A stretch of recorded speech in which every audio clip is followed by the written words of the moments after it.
రెపరెప కాదు కనుసైగ చేస్తే నరికి పడేయండి అంటున్నారు. వాళ్ళ నాయకుడేమో రెపరెప రెపరెప రెపరెప నరికితే తప్పేముందంటాడు. మరి నాని నిన్నేమన్నాడు? రెపరెప కాదు కనుసైగ చేస్తే నరికి పడేయండి అంటున్నారు.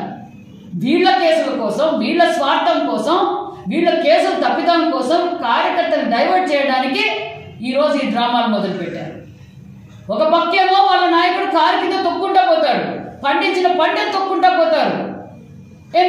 ఒక పక్కేమో ఒక మాజీ ఎమ్మెల్యేమో మహిళా ఎమ్మెల్యేలపై అసభ్యకరంగా మాట్లాడతారు. అంటే ఏంటంటే వీళ్ళు స్వార్థం కోసం వైసీపీ కార్యకర్తలు బలి చేస్తున్నారు, వైసీపీ కార్యకర్తలు రెచ్చగొడుతున్నారు.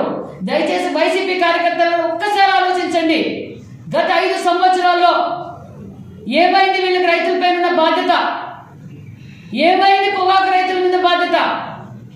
మరి మీ నాయకుడు ఒక దళిత